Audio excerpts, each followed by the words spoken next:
એક વસ્તુ કહેવાનું મન છે, કદાચ તમને ઘણા બધાને સમજાશે, ઘણાને નહીં પણ સમજાઈ શકે કે જવાની તો આખરે જવાની જ છે. જુવાની એક ટાઈમે વહી જ જવાની છે. અત્યારે તમે કદાચ બહુ જ વ્યવસ્થિત દેખાતા હશો, બહુ સુંદર હશો, બધું હશો, પણ તમે એના માટે ઈગો એટીટ્યૂડ રાખશો, બીજા કોઈને હેરાન કરશો કે એવું કરશો તો તમને ખબર છે કેટલા વર્ષ રહેશે? 25 વર્ષ, 30 વર્ષ, 35 વર્ષ પછી એ તો જવાની જ છે. કામ શું લાગશે ખબર છે? તમારા સંબંધો.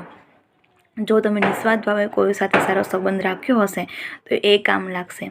તમારી જવાની, તમારી સુંદરતા તમને કામ નહીં લાગે. મિત્રો, આજે તમે ખૂબ જ સરસ કામ કરી રહ્યા છો, પણ કાલે એવું બની શકે કે તમે આટલી સુંદરતાથી ના કરી શકો, આટલા સુંદર ના દેખાતા હો. સફેદ વાળ આવવા માંડશે, ઉંમર દેખાવા માંડશે, ચામડી લબડી પડશે. પણ જો કોઈ સાથે પ્રેમથી સંબંધ નિભાવ્યો હશે, કોકના દુઃખમાં કામ આવ્યા હશો, કોકના માટે કંઈક સારું કર્યું હશે, તે તમને જીવનમાં ક્યારેય એકલા રહેવા નહીં દે, ઊભા રહેશે પાસે. તો બને તો કોકનો સહારો બનો. તમારી સુંદરતાનો ઘમંડ ના રાખો, તમારા એટીટ્યૂડ ના રાખો. તમારી પાસે ઘણું બધું નોલેજ હોય, ઘણા બધા હોશિયારો, છતાં પણ ડાઉન ટુ અર્થ રહ્યો.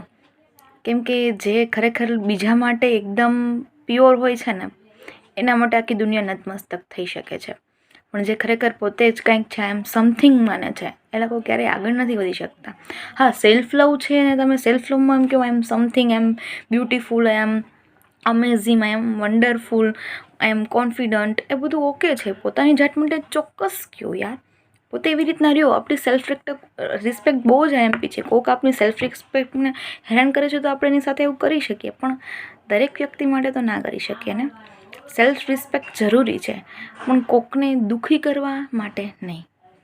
બરાબર ને? નિસ્વાર્થ ભાવ રાખશો ને ક્યારેય તમારું કામ છે ભગવાન રોકવા નહીં દે. ક્યાંય પણ અટકશો ને તો ગમે એ રૂપ લઈને ખુદ આવી જશે, અથવા તો નિમિત્ત બનાવી દેશે કોઈ વ્યક્તિને. પણ તમારા અંદર પ્રેમની લાગણી હોવી જોઈએ. હું જ કંઈક છું, મારામાં જ બધું છે, એમ સમથિંગ, એ ભાવ છોડી દેશો ત્યારે જરૂર આગળ વધશો.